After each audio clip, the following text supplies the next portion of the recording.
This is the Dallas Morning News. Hello, everybody. Welcome into SportsDay Insider presented by the Dallas Morning News. I am Kevin Sherrington, joined by my pals Evan Grant, and I think making his debut on SportsDay Insider, Mike Curtis covers the Mavericks for us and has been doing it now for a while. And we're happy to have Mike on. How's it going, man?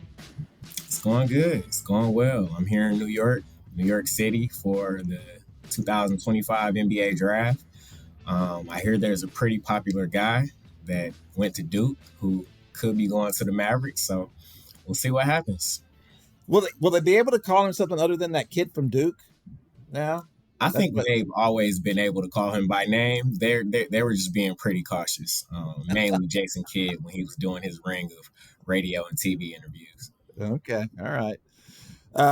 So this is a momentous time in the Mavericks history. There's no question about this. Of course, after the trade of Luka Doncic in February the 1st and the fallout from all of that, and then the bounce back to earn the 1.8% chance of getting the top pick and moving from 11th to 1. The first time in their history they'd won the lottery. Of all times for that to happen, I can't think of a better time than this one. This not only does this have the chance to heal not all the wounds left by the Luka Doncic trade, because there's a lot of people out there that still love Luka and will always love Luka. But the opportunity to get a player of this caliber coming in, if you read Jay Billis's analysis on ESPN today, and Jay Billis, a pretty insightful guy about college basketball in particular, and he keeps up with that. And also from the standpoint that he's a Duke guy himself, he called him the best Duke freshman ever, which covers some ground saying that. And then he also talked about his maturity and the fact that his game really has no weaknesses. There are things he can improve upon, but he does a little bit of everything. And he talks about his competitiveness and how it's off the charts, his maturity off the charts, his leadership, all of those things makes him the obvious choice. As he put it, in a draft that's supposed to be pretty good, he still calls it the Cooper Flagg draft. So that is saying a lot at this point. So, Mike, let's settle this once and for all. There's no chance they're going to screw this up and make a trade before that first pick comes up, is there? You know what? It's funny you say that, because, and I'll reveal this to our listeners. The week before Luka Doncic was traded, I was doing a piece pretty much on the likelihood of every player down the roster getting traded, and I had next to Luka Doncic's name, no chance. we didn't print that. Obviously, thank you to our editor, Jamie Hancock, for tempering me down a little bit, but I didn't think that was possible, and I was wrong. I don't think that there's going to be a big chance that they're gonna trade this pick. I think Cooper Flagg is gonna be a Dallas Maverick. Everything from who I've spoken to, how the team has moved. He was the only pre-draft workout for the Mavericks. The Mavericks were his only visit before the draft. I think this is a partnership that's going to start tomorrow night. It's interesting because, like, Cooper Flagg, he's already been labeled a generational talent. He's known for his versatility on both ends of the floor. He's a guy who can put the ball on the floor, play defense, get his teammates involved. I think this is going to be a really good fit in Dallas.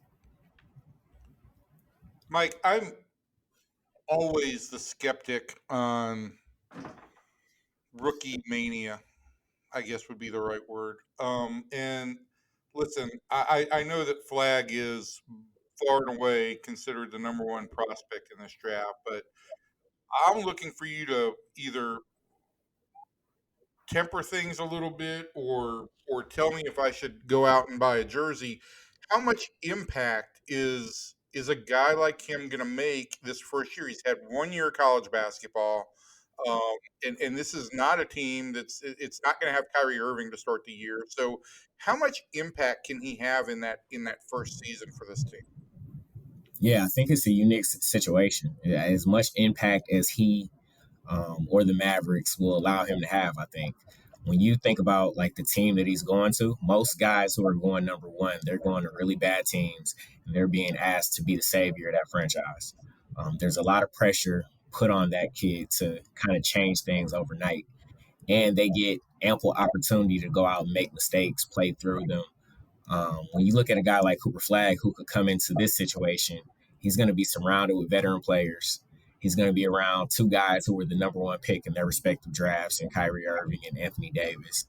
So he's going to have a community around him that's going to be able to kind of shield him from some of the things typical number one picks go through. He doesn't have to carry that burden or pressure to kind of change things around overnight. He just has to come in and do exactly what he's been doing his whole career.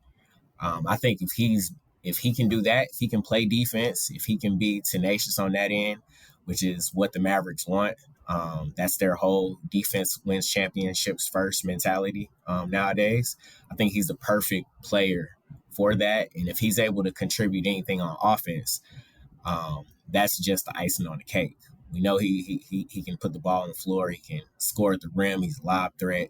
If he's able to just use his talents that he already has, I think he'll be a good fit. Do you guys both think that this makes them a legitimate playoff team in 2025, 2026? Well, they were already a playoff team. This is a really good team. Even after losing Luka, we saw that when Anthony Davis came in and played 3/4 of that game. They were terrific. They are, in many ways, they were a more balanced team than they had been before with Anthony Davis because of the scoring you have inside and outside at that point, and not just on the lob threats. So adding him, they go from, to me, a playoff team and a good playoff team, a team that had a chance to get to the at least the conference finals. If Cooper Flagg plays like he should be able to play, if Kyrie Irving comes back from that injury, and that to me is the biggest question of all this, isn't it, Mike? Is like, when does he come back, and what is he like when he comes back? But up to that point, huge question. Well, of course it is, and I think the thing for me is it's almost good that Kyrie's out from the standpoint of Cooper being able to come in and he gets to. You don't have a situation where he can't assert himself because you want him to do that, right? You don't want him just to think, I don't know what I'm supposed to do here. Am I supposed to, to concede to Kyrie? Am I concede to Anthony Davis? I'm the third choice here. What do I do? Well, he gets a chance maybe to do a little bit more. And Mike, something that you brought up the other day, I wanted to ask you about is that you said that there's a possibility that Jason would run him at the point a little bit. And I think that sounds pretty logical given Jason's history and what he did with Anthony Davis in the very first game that he played here. Yeah, Anthony Davis brought the ball up quite a bit during his debut February 8th against the Houston Rockets. Obviously, he played phenomenally until he went down with the injury there in the third quarter. But this is a guy in Jason Kidd who's been known to try unorthodox ways. He was one of the first NBA coaches to put the ball primarily in Giannis Antetokounmpo's hands. And that kind of unlocked his skill set early on in his career. And he's become the two-time MVP that we know him as now. When you think of a guy like Cooper Flagg, I spoke to Brian Scalabrine for the story that you just mentioned. And he told me a story when he was watching the draft lottery on May 12th when the Mavericks got the number one pick. He said the first thought that popped into his head was Jason Kidd is going to play him at the point. And it's an interesting concept because, like, Jason Kidd made a comment on one of the radio appearances he had over the last month. And he said he thinks Cooper's a guy who's positionless. He can play him anywhere from the 2 through small ball 5. Now, obviously, he didn't mention point guard during that comment, but I think it's definitely possible that we see a guy like Cooper bring the ball up, initiate offense, and get guys involved just because he has the skill set to do it. And from everyone I've spoken to just about his work ethic and his competitive nature, Um, if he wants to do something, he's going to try to do it, and he's not going to let like failure or a mistake deter him from trying to get better. If that's a part of his game, I think he's going to do everything in his power or in his nature to kind of perfect it. All right, I don't want to, in our time we've got here, because we want to pack a lot of stuff about the Mavericks into this. We could talk about Cooper probably for 30 minutes. But I also want to talk about the Mavericks have reportedly signed Daniel Gafford to a 3-year extension, $60 million. Mike, were you surprised that they got that done? Because there was some question whether he might be dangled in a trade for a potential point guard while the Mavericks are waiting for Kyrie to get back. Yeah, so yesterday was the day after the finals is the first day that teams can negotiate with their own free agents. So the Mavericks and Daniel Gafford have been in talks. They're nearing a deal. I'm not sure if that deal is set and agreed upon yet, but they're nearing a deal and he intends to sign it. But yeah, this is a move that pretty much secures and solidifies the Mavericks front court for this 3 to 4 year. It's probably a 3-year window. Win now window that they have with Kyrie Irving, Anthony Davis, and this core group that they have. But I think it was a really good move considering that we don't know how healthy Derek Lively is going to be. He's had injury issues during his first 2 seasons, and I think just having a guy like Daniel Gafford who can pretty much do the same thing. He's a rim runner, lob threat, rim protector. And he's very efficient around the rim. He's always up there in the top 2, top 3, top 4 in field goal percentage. So I think it was a really good move by the Mavericks. It's unclear what the contract looks like structurally. But I'm pretty sure there's some type of way that if the Mavericks still wanted to get off of that contract, they could look to move him for a different asset like a point guard you mentioned. But I think the Mavs think they can get a quality point guard without trading away Daniel Gafford or PJ Washington for that matter, which those two are their best assets this offseason. Yeah, those guys certainly, when you're talking about, what Nico Harrison's tried to build all along is, of course, a defensive team, and PJ, until the addition of Cooper Flagg, is considered probably their best defender. I don't know. It'd be interesting to see to me who ends up being the better defender across the board. Will it be PJ? Will it be Flagg? But at least you have 2 guys of that caliber now on your roster, or you will after this draft. So at this point, we're talking about Kyrie. Give us the timeline on whether he is has he already opted out of his contract, and are opting out so he can sign a new deal, and that give us a little update on the deadlines and all of that. Yeah. So today is actually the deadline for Kyrie Irving and Dwight Powell to either exercise or decline their player options. Obviously, Kyrie Irving could enter the last year of that 3-year deal that he signed when he first got to Dallas, and it's unclear right now whether he plans to opt out or opt in. The deadline is 4:00 p.m. Central Time, so I'm not sure by the time this comes out, he may or may not have already made that decision. But as of right now, we're not quite sure what he plans to do. But if he does opt into it, then he can obviously negotiate a new deal with the Mavericks. And if he opts out, he can just become a free agent and negotiate an entire new deal that probably will align with this Daniel Gafford contract, that will align with Anthony Davis's 3-year deal 3 years that he has left on his contract. So all indications is Kyrie Irving is most likely going to be a Maverick by the time training camp starts this fall. It just depends on for how much is this contract going to be worth? How will they negotiate this extension?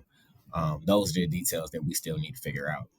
Because when you think about just what teams out there have cap space, you're going to look at the Brooklyn Nets, who's going to have the most, and then it's going to be the Detroit Pistons, depending on what they do with their own free agents. And I just don't see Kyrie leaving a situation like he has now to go to those teams.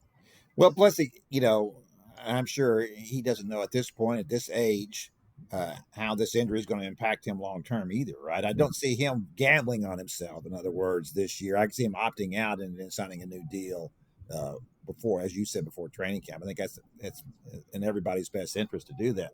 But let me ask you about that, Mike, because we see athletes get this injury a lot. I don't know many of them who rely more on their quickness and speed than Kyrie Irving does. And so this would, to me, be a concern because usually when guys are coming back from this injury, it takes them about a year to really get back everything that they lost when they were hurt. What would you expect to see of Kyrie coming back this year? Yeah. We all know what Kyrie's capable of when he's healthy. He's a prolific scorer. He can score a million different ways on the floor from every spot on the floor. He can finish at the rim. He can shoot the three. He does rely on his speed and quickness to get by defenders. Obviously, as he gets older, some of that just naturally declines. And even after a severe injury like this, it's hard to kind of guess that he'll be as quick than he was before he went down with the injury. So that is going to be what I'm looking for. How does he look in that first game out? I'm not expecting him to come out and score 30 points.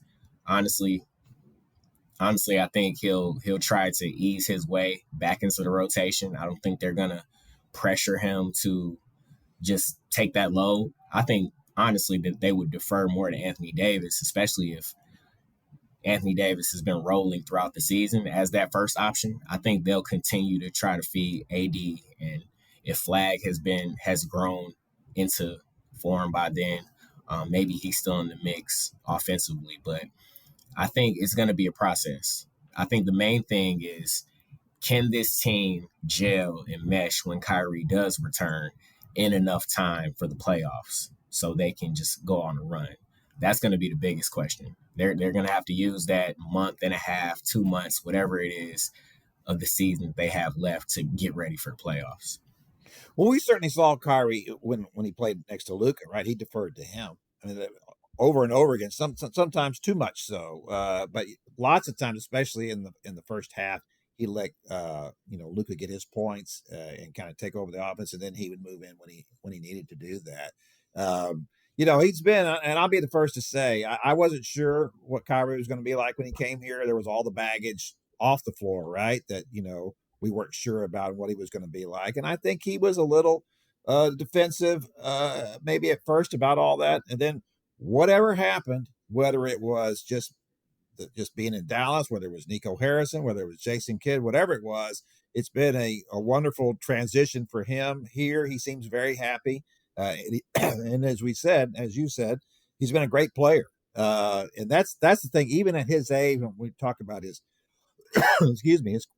his quickness and his ability to see it up close is phenomenal. I mean, I don't know that there's many 20-year-olds out there who have the kind of quickness and ability to change a direction. It's the burst and then the stop, and his ability to do that is just phenomenal. I don't know. I've never seen a Maverick who had that change of direction like that, and it could to start and stop like he can. So that has been a huge addition to this team, and I do think that the second part of that for me with Kyrie is that his willingness to say, I don't need to be the main guy here. I can sit back and I can let somebody else get their points if that's what we need to do. I do think that there will be more of an onus on him now, obviously without Luka. But now that Cooper Flagg has come in, if he comes in and demonstrates, as Evan brought up a while ago, is he going to be ready to play right away or not? Is there going to be an adjustment period? He made a pretty good adjustment period for a guy who was supposed to be playing high school basketball last year and was playing at Duke at a very high level and got his team to the Final Four. So I would expect, because of kind of what we know about his work ethic, his competitiveness, that he is going to want, and because of his skill level, obviously, that he will probably make a pretty good impact. It'll just be a question to me of how he feels about, can I really, not whether can I do this? Because I think he knows that he can do it. It's a question of, should I do this? Should I step up here, or should I defer to Anthony Davis? Should I defer to Kyrie Irving? Should I defer to these other guys on the team and take my place and kind of work my way into it? Or do I come in and just play like I've always played?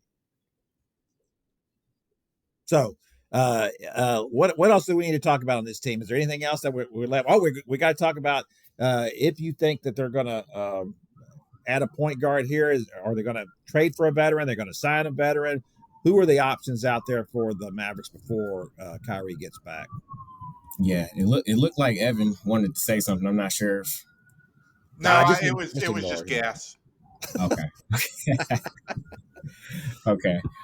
Yeah, as far as point guards out there, obviously Chris Paul is a guy who's been thrown out there. He'll be an unrestricted free agent. Interesting thing about him, I know he's a veteran. I know he's one of the oldest players in the league, but he played all 82 games last year. And if it's anything that the Mavericks need, it's an experienced point guard who can kind of play with these veterans that they have, and it's health. If Chris Paul is able to be healthy, I think that's a pretty good option. And obviously he'll be able to kind of take a back seat once Kyrie does get healthy. If that is the case, he ends up in Dallas. Lonzo Ball is another option that's been tossed out there. He's currently with the Bulls. I think he has 1 year left on a $10 million contract. So there would have to be some type of trade in order to get him. And then a couple other options. Dennis Schroeder is going to be a free agent as well. It's unclear if Detroit wants to either keep him or let him test the market out. D'Angelo Russell's all out there as well, but I'm not sure how he fits with this team. So there are a few options out there. It just depends. Mavericks might even try to get creative and go after someone we're not thinking about. A guy like Drew Holiday, he just got traded last night from the Celtics to the Portland Trail Blazers for Anthony Simons. That's an interesting trade that I'm looking forward to seeing how it shapes out, especially in Boston, especially since Jason Tatum is going to be out for most of next year, that Achilles. So there are options out there. Yeah, they're clearly making that deal, trying to get more scoring punch back, and then you're also dropping a big contract with the Celtics. I mean, the Celtics have some huge contracts to deal with. Tell me this: why did Dennis Schroeder, great defensive player? He seems to fit what the Mavericks would like to do as well from the point position. The guy's played, I think, with every team in the league so far, except the Mavericks. Why is it that he never sticks anywhere? That's a good question. Last year, he was on 3 teams. Started the year in Brooklyn. He got traded to the Warriors, and then I think he got rerouted to Detroit. So, yeah, it's a guy who can't seemingly find an NBA home, at least permanently. We know he started his career in Atlanta. We know he's capable of being a really good backup guard. Like, he can score, he can facilitate. He kind of reminds you of like that Rondo type of prototype. I think he's a much better scorer than Rondo was, but it's interesting. I'm not sure if it's a culture fit. I'm not sure if it's how he interacts with teammates.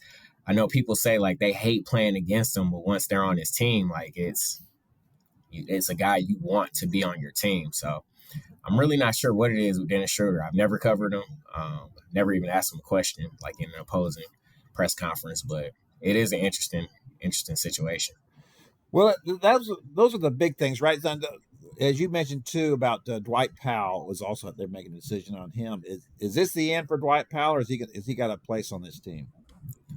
He actually intends to opt into his player option. I did forget to mention that. So he has a $4 million player option. It's last year of his contract, so he intends on opting into that contract. Okay. So they're very front court heavy. They've got everybody in there in that group. Before we let you go over a couple other things here because of the addition of Cooper Flagg. What does this mean for a guy like Najee Marshall, who was a really terrific pickup for the Mavericks last year? He far exceeded any expectations I would have imagined for him offensively. I thought basically you thought you were getting a defensive player, and he ended up being a guy who was really, really good offensively. So how would this impact his minutes, do you think?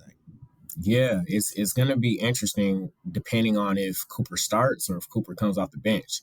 if Cooper starts, does PJ Washington come off the bench? And PJ Washington and Najee have to kind of just, I don't want to say fight, but Jason Kidd's going to have to decide who's going to get more minutes out of the two. But it's going to be an interesting dynamic, especially because this is a rookie who's touted as a generational prospect. Is he going to come in and pretty much take over that starting small forward, power forward role? Probably not power forward because Anthony Davis and then you got Lively. So it's going to be interesting to see how Jason Kidd balances these minutes. But you talk about a guy like Najee Marshall. He played a little bit more point forward last year than I think anybody expected. And he was able to be successful in that role. I think Jason Kidd even started in the last 2 games of the season and play in tournament at point guard since they were out of options. But he's a guy that can create for himself, create for others. We know he has that patented right-hand floater that he was really successful at last year. So as long as he's still able to do those things in the minutes that he gets, I think he'll still be able to make an impact. And he's really good defensively as well. Not the defender we thought he would be, like guarding the best perimeter player on a nightly basis, but he's still solid from that end too.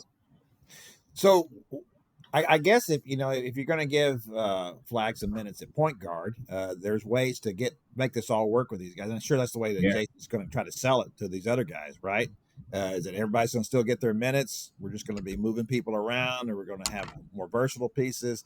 I would expect that, and you mentioned that up top about the versatility of Flagg and what he's able to do and play any position, certainly guard any position, is that there'll be a lot of that on this team, right? There probably won't be as many assigned. This will impact Klay Thompson too, right? I mean, he's not going to be playing any small forward anymore, I don't imagine. So this is going to be a situation where Kyrie Irving may be the only guy on the floor with a set position when he comes back. Yeah, I think so. And then when you look at some of the depth they have, you got guys like Jaden Hardy, Brandon Williams, Omax is still there on the bench as well. Some of those guys are going to be coming back from injuries. Like, do they have minutes for those guys? As of right now, it doesn't look like it unless they strike out in the point guard market, and they have to rely on some of those guys when the season starts. So that's another thing to keep an eye out on. Is that one last thing? Is Jaden Hardy a possibility for that role, a point guard? It's interesting. Like he had his moments this season. Obviously, he was shooting the ball really well, especially December. But he suffered 3 separate right ankle injuries, and it kind of disrupted every time he built some momentum. He suffered an injury. So I think there will be an opportunity.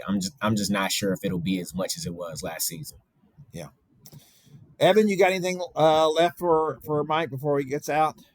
No, Kevin, you ran through the entire NBA. So other than that, I think we're good. Mike, great work. I'm sorry. I was focused on draft stuff today, but it's a really good update on where the Mavericks are and their options going into the summer. And we're going to have you on much more as we get closer and into the season. But thanks, and enjoy the city, and we'll edit out the sirens in the background. It's always a telltale sign of when we're doing a podcast with somebody in New York, because the sirens are nonstop. But thank you for joining us. Yeah, no problem at all. I didn't even hear the sirens. I was so locked in on our conversation. Dialed in, man. I like that. You're focused. You're focused, Mike. That makes you what the reporter that you are, bro. All right, it's great to have Mike Curtis on. We'll have him back here, as Evan has said. Thanks, Mike. I appreciate you for having me.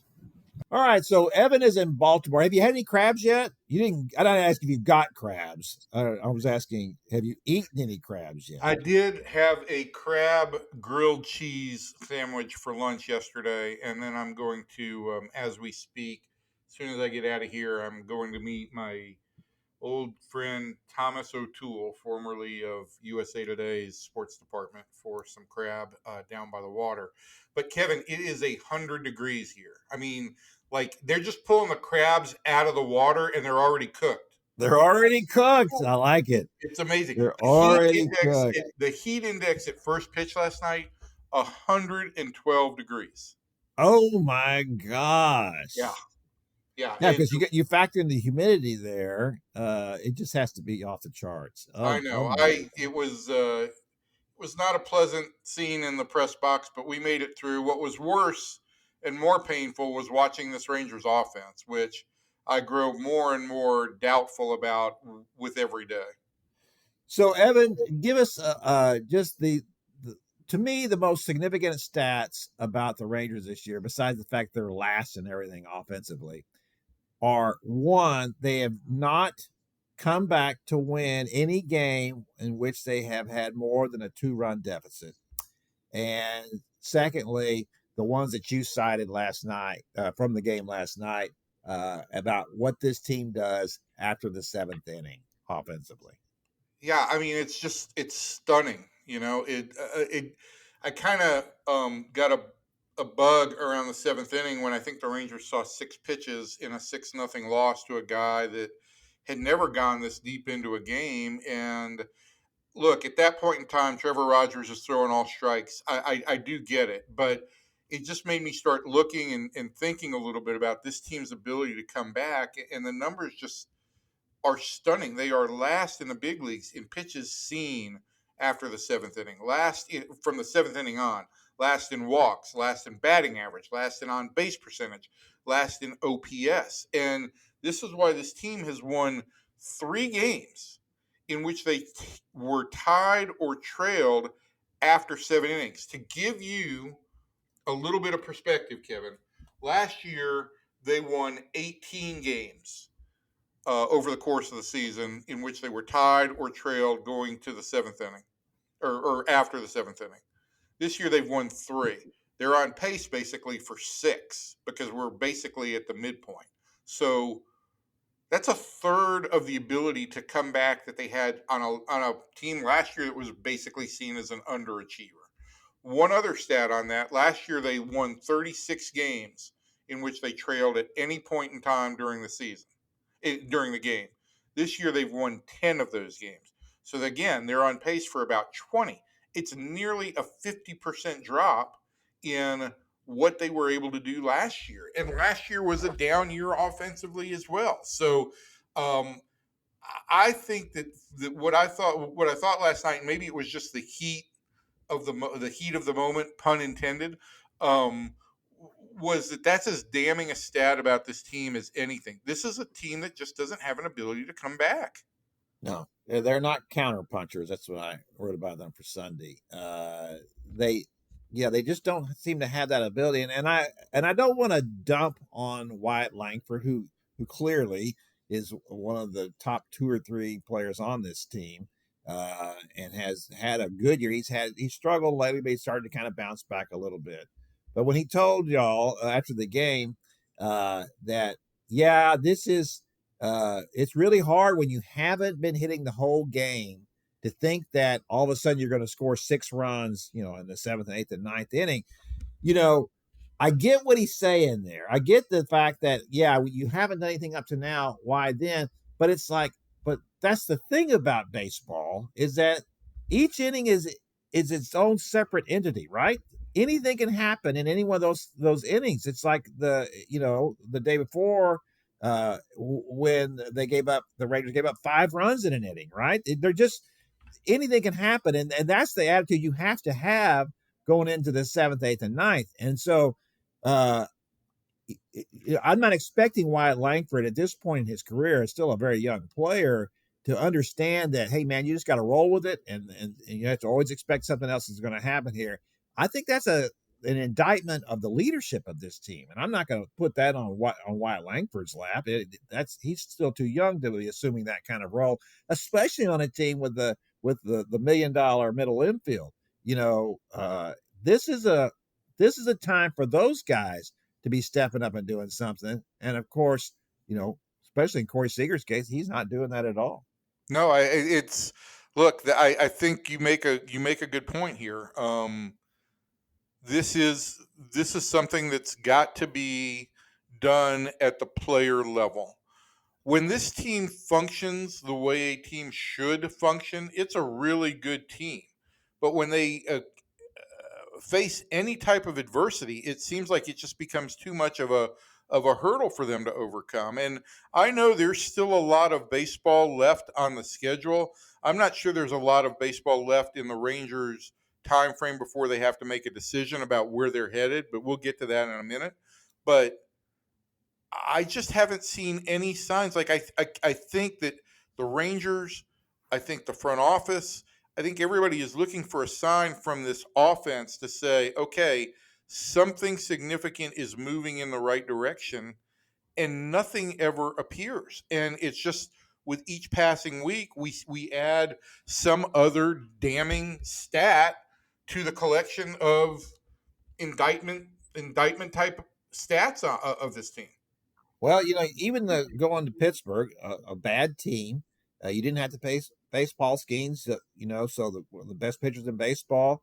That you basically won the first two games because the Pirates handed those games, to you, Right. and then in the third game, you lost and didn't even look competitive. In Well, that and run. you lost that game in a situation where you had an opportunity to either tack on or add a couple of runs, in the sixth inning, I think it was, and you let that opportunity get away, and the game then just spun out of control. And I really am concerned that this team's inability to come back is really it's really troublesome. I just don't get it, Evan. This, of course, in 2023, and this is largely the same team, the same core players on this team as it was then. Maybe not all of them playing at the same level, starting with Evan Carter, but even he came in at the end of the season. He wasn't a player throughout that season. So when you have that kind of thing happen then, and when they just piled up runs on people, and then to go what happened last year when they had a significant regression, and then this year they regressed even more. It's like, if you keep this whole group together, what will it be next year? Well, Kevin, to that point, this morning I did a little bit of research, and all of it keeps coming up. Every one of these things keeps coming up with this. Really, it's a 4-letter word, but it's a 5-letter word, if you know what I mean. It's that this team was a fluke in 23. Because if you look at, there were 7 players in 2023 that had at least 200 at bats for that club who have seen at least 1,000 pitches for the Rangers this year. So essentially, 7 regulars from or full time players that are still here. Of those 7 players, 1 player has a positive OPS from the start of 2024 compared to what his 2023 numbers were, and that's Josh Smith. Everybody else, and we're talking about Marcus Semien, Adolis Garcia, Jonah Hahn, Josh Young, Ezekiel Duran, and Corey Seager, every one of them, their OPS from the start of 2024 going forward is at least 97 points lower than what it was in 2023. I mean, that is a dramatic and drastic jump. And the best of that group is Josh Young. And Corey Seager has a 200-point drop. And look, he's still at 810 over the course of the last 2 years. But that's a big, big drop. You look at the guys like Semien, Garcia, and Heim, those are all 150-point drops for those guys. It's just, it's remarkable, and it suggests, once again, if you look at the Rangers in the 2 years before they won the World Series, they were a 90 and 100 loss team. You look at the Rangers in the 2 years since the World Series, they were a losing team, and they look like they're headed for a losing record again this year. And it just screams at you that the 2023 season was a fluke. And I think that's the only way you can diminish or demean that World Series championship is by ending up being labeled a fluke long term. Yeah, it's an ugly thing to say, and I will say this too. I wrote a column early in 2024 about what if this team. I didn't say what if that was a fluke, but I just said if this team, basically I asked how long will the honeymoon last? If this team doesn't continue to perform like it did in a World Championship season, how will the fans respond to it? And I got a lot of blowback for that. People saying, "Oh, That's good enough for me forever. I got nothing else to ever ask of these Rangers. And it's like, no. That's not.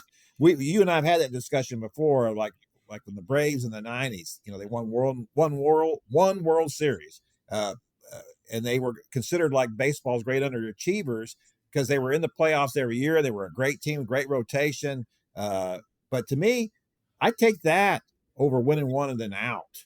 I mean, I want to. I want. So the Marlins have won 2 World Series, and what has it done for that franchise? Nothing. Nobody cares. You need to be competitive every year. You need to be in it. You need to be giving your fans a reason to have hope about watching this game tomorrow and the day after that, and the day after that.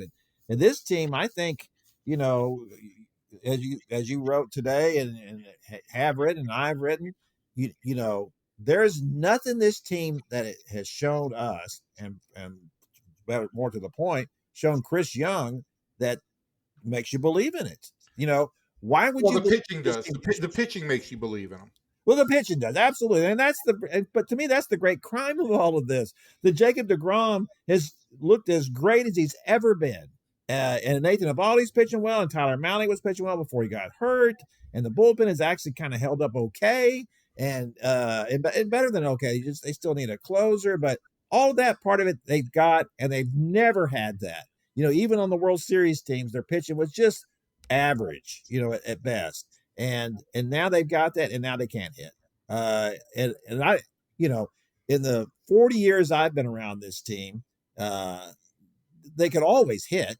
There was never a question about that. They always had enough hitting, and for them not to have any now is just phenomenal. Especially as we talked about when you're paying your middle infield that much money for it. It's not like that these were a bunch of Rusty Greers that you were hoping they came up through the system and were nice players and good hitters, and you're hoping they're going to do it, and they're all overachievers. These guys aren't overachievers. Some of these guys, as in Wyatt Langford and Josh Young, they're first round picks. They've got 6. They've got their they've got their first round picks from 2018 through 23 all on the roster and active right now. Now, only 3 of those are obviously position players in Foscue, Langford, and Young. But yeah, to your point, they have drafted and they have brought players up through the system.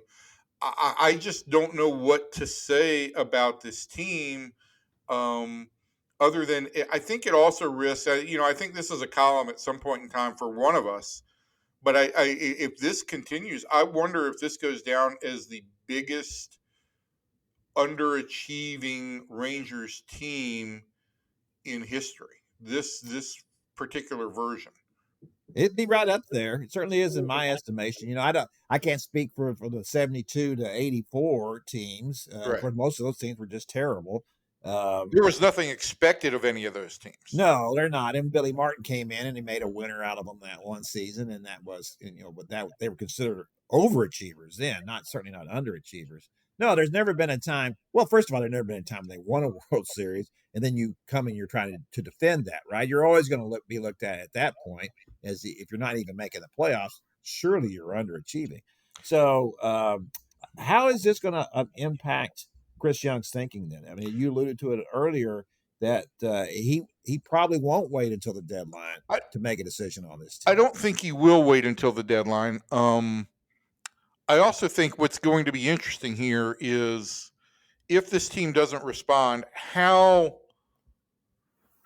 aggressive or potentially drastic would he be when it comes to what he would do? And what I'm saying here is, if you're looking for the guys who would have the most value on the trade market and who would potentially bring you the most in return, we're talking about Nathan Eovaldi and Jacob deGrom. I don't think Chris Young has any desire or intent to trade either one of those guys. But if this team is going to rebuild, I mean, that's where the most value is.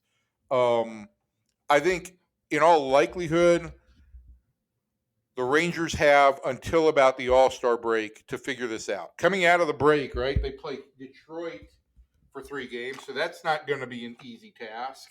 And then a week later, they're on the road as the deadline looms. So I think Chris is probably going to have his mind made up, and this was the opportunity.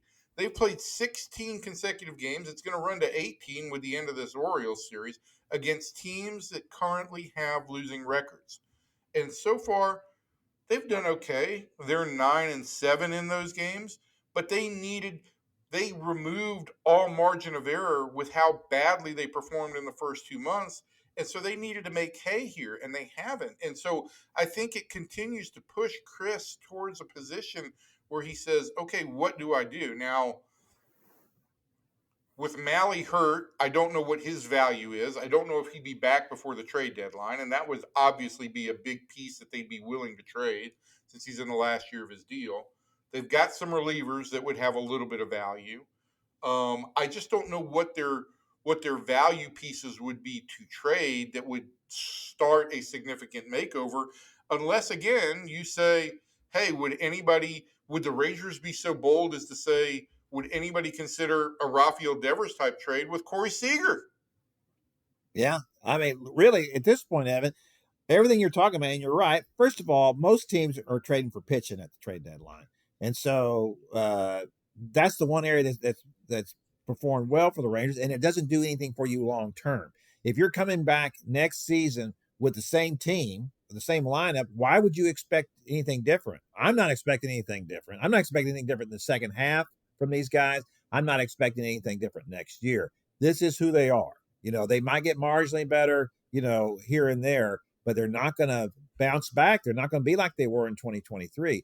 So to me, Chris is going to have to consider some hard calls here. And maybe this is something you do after the season anyway. Maybe you trade a piece here, you trade a piece there at the deadline, a couple of pitchers, you get rid of them. I don't think he wants to get rid of Jacob deGrom. I think he had grand visions of what Jacob could bring to this team. He finally got that now, 2 years after the World Series. And I think there's certainly reason to believe that Jacob can come back and pitch well next year and the year after that. Look, there's not a lot of there's still a lot of tread left on that tire, right? Not a lot of mileage on that arm. He's had a couple of surgeries, but when he pitches, he looks just like he ever did, So I think that, to me, the hard decisions are going to be made after this season. And Chris Jones is going to look at this lineup and say, are these guys performing at the level I think they should at this point? And if not, and with the limitations that he has on the salary, because Ray Davis doesn't want to pay that tax, that puts him in a bad position to begin with, especially with these big contracts. Should he dump a couple of these contracts? Well, and I don't think in the case of Corey Seager, I don't think you'd be quote unquote looking at a flat out dump, right? But even in a case like Seager, and to your point, I do think that if you're going to trade Seager, this is not Rafael Devers. This is not a situation where clearly Boston wanted to just move him. They wanted to move on from all that drama, apparently. If you're going to trade Seager and the rest of the $32.5 million he's due for the next 6 years, I do think that's the kind of deal that gets done with a longer window or a longer runway to negotiate, like there is in the winter. Sure. But on Seager, the question is now, look, you and I have talked about this, right? And I've said, look, Corey's still a very proficient shortstop. But you have also said, when's he going to move to first base? When's he going to move to first base? Because his range isn't great. He doesn't look as athletic as you'd like out there. I think he's performed well at shortstop. But my point here is, I think other teams that are going to acquire him and would be looking at the last half of that contract are going to be looking at him as a first baseman. And so does a $32.5 million first baseman or corner infielder, is that bring as much value as or have as much value as you would like? I don't know. Well, I don't think it does.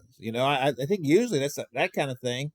When that trade gets made, you have to make financial concessions. When you're the seller, you're going to say, okay, we'll pick up so much of this, and maybe they'd be willing to do that if they decided they wanted to get off that contract. Marcus Semien, isn't owed nearly as much and for as long.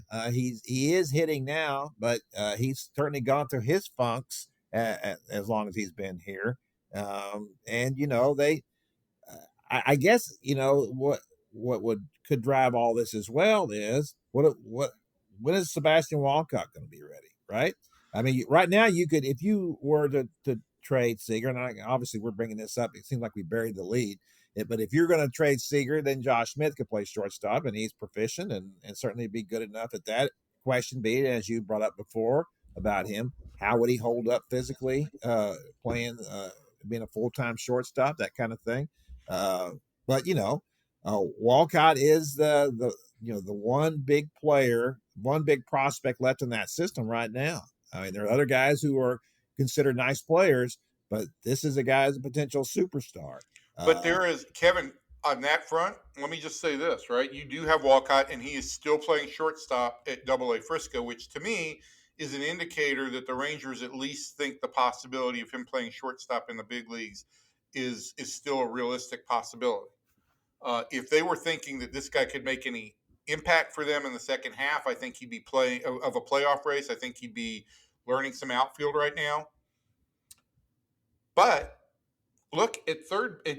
When you look at Josh Smith versus Josh Young over the last 2 years, Josh Smith has a 75-point OPS advantage. He's a 745 guy, and Young is a 684 guy. It's a 60-point advantage.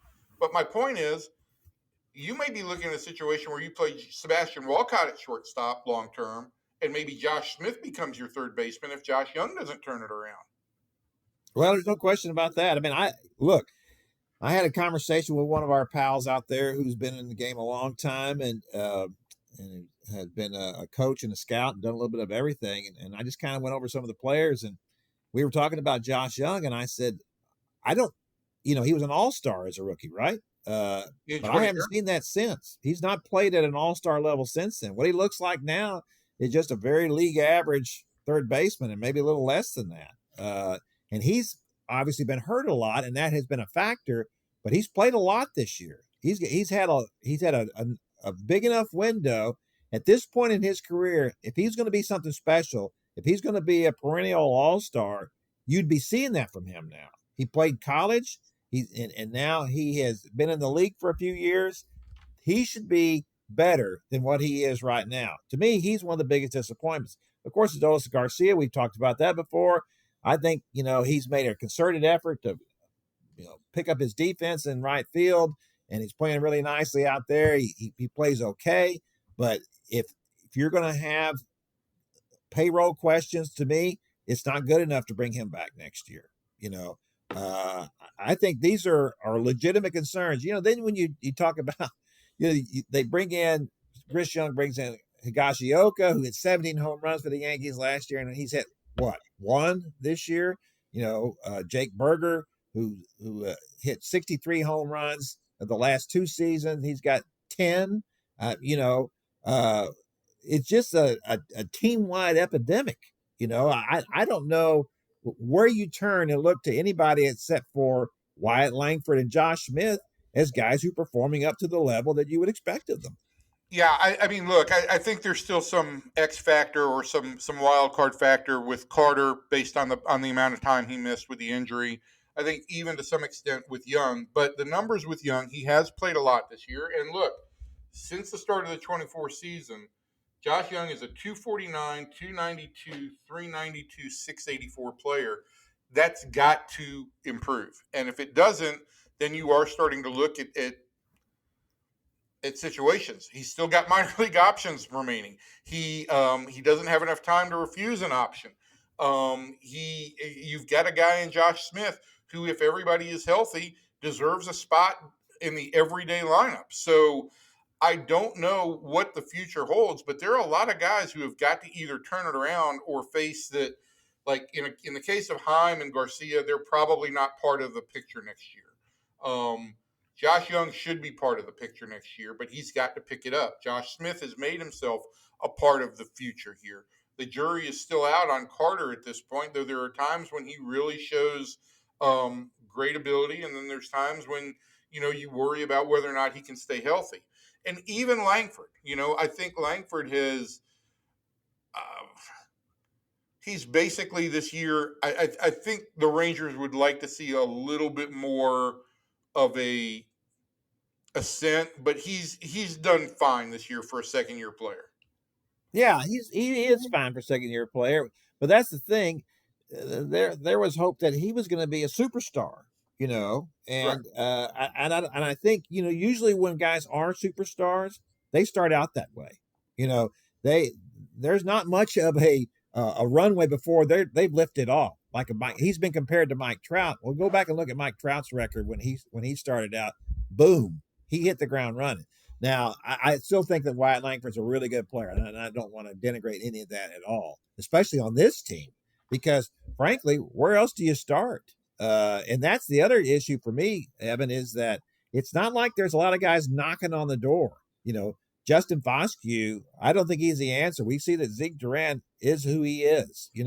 That's the disappointing thing about me for this team is that maybe the direction this team needs to take offensively is that we got to get more guys in here who could work a count, who are going to be smart players, who are going to draw walks. We're going to have to learn to score in different ways than just waiting for somebody to hit a 3-run homer. Agreed. And look, the teams that hit 3-run homers, by and large, they've got a few guys who will take walks, ahead of them. And they get to the middle of the bullpen, the soft side of the bullpen earlier in games. And this team does none of that. And I've not seen any real improvement when it comes to plate approach, or I don't want to say plate discipline, just approach. I'm not sure when the Rangers go to the plate, like what their approach is in that situation. I think I know what it should be, but I don't know if I know what it is. No, I don't know either. It's and if you're watching them close up every night. I watch them a lot. It's a frustrating team to watch. I know that it's frustrating for fans as well. I think there'll be a lot of tough decisions made here, but I would be frankly at this point I would be shocked if Chris Young was a buyer at this point. I don't see how you could improve the offense at this point. It's as we've talked about. Before the season started, the big thing at the deadline was probably going to be a high leverage reliever, and what's the point of that at this point? I don't see it. No, there's no point in that unless this team gets ridiculously hot in the next 2 weeks and moves above 500 and shows Chris Young that they can have a consistent offense and beat some good teams. They've got Seattle coming up. They've got San Diego coming up. They've got Houston coming up. They've got to beat some good teams and win some games convincingly. Yeah, no question about that. All right. Before we get out of the podcast, I need to mention a few things, starting with the fact that Friday out at the American Airlines Center, Caitlin Clark's going to be in town with the Fever to play the Wings. So it's such a big event. They're going to move it from College Park Center over there at UT Arlington. Are you going to that? It does. I'm going to go out on Thursday. Friday night's bad deadlines for all you fans out there. Friday's a very bad deadline night for us, and so they decided they didn't want me to write off of that. They were afraid it wouldn't make the paper. So I'm going to write Thursday going into that game. This is a big game for the Wings, though, because it hasn't been a great debut for the Paige Becker's era. That's not her fault. It's everybody else's fault, essentially. And it's a good question of what are the new coaches. I think Paige should say that. Well, I'm interested to see that. What I'm interested in asking Paige about is that what do you think of all the abuse that Caitlin Clark takes on almost a nightly basis? The fact that Sophie Cunningham, one of her teammates, became a viral sensation because she finally took up for her is just phenomenal to me. You've really kind of made it heighten my awareness of just how I don't want to say, look, the NBA is physical, but the fouls and the instigations in the WNBA certainly seem a lot more provocative than they do in the NBA, at least going back to the days of Dennis Rodman and Bill Laimbeer.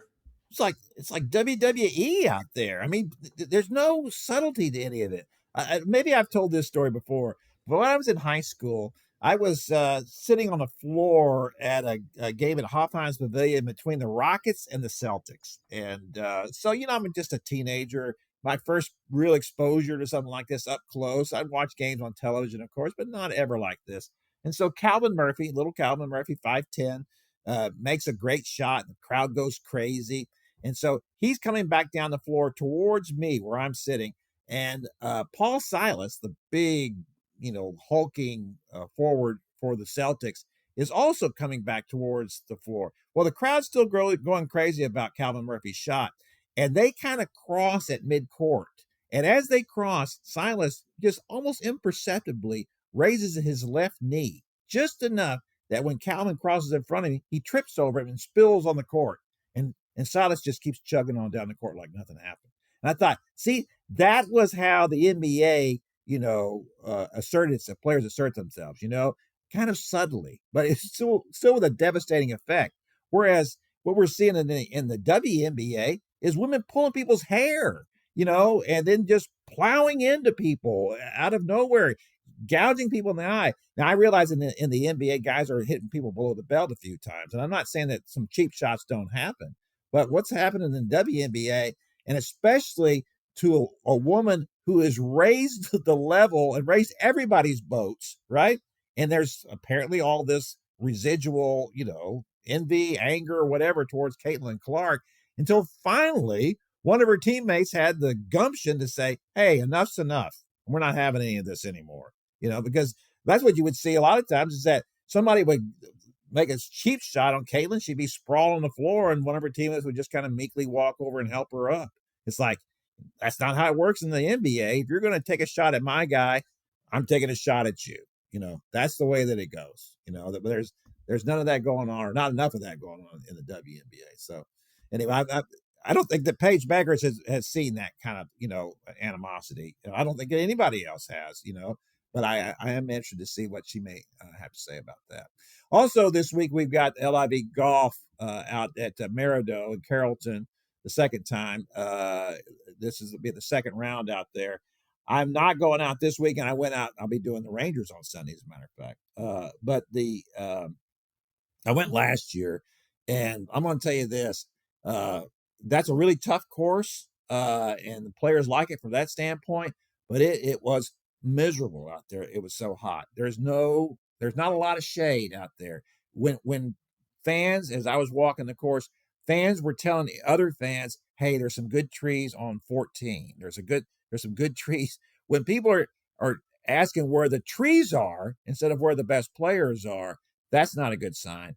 The highs on Saturday and Sunday are projected to be 98 both days, 98 degrees. It is too hot in North Texas to be playing golf. It's too hot anywhere in Texas to be playing golf in June and July. See, aren't you happy that I got you on the Rangers beat for Sunday so you can be in a nice, cool stadium? Nice, cool stadium. That's the Rangers did do that for us, right? They put a lid on the new place, and I hope that no one here complains anymore about not playing over across the street. Can you imagine playing across the street now when the weather, the way that it is? I mean, it's brutal. Look, the weather was like always Monday night in Baltimore. I don't know how people could stand it. Well, I don't either. And that was the thing always too at the ballpark in Arlington across the street was that it was always 10 degrees hotter on the field than it was whatever the air temperature was supposed to be. Oh, sure. So miserable. All right, that's going to do it for our podcast this week. We hope you enjoyed it. We know it was a long one. We hope you hung around with us all the way to the very end. We appreciate that. We'll be back next week, talk more about how the draft went, hopefully how it went. We're going to talk more about the Rangers, if they're any closer to making Chris Young make a hard decision or not, and then anything else that develops along the way. So from everybody in here to everybody out there, thanks, and we'll see you next time.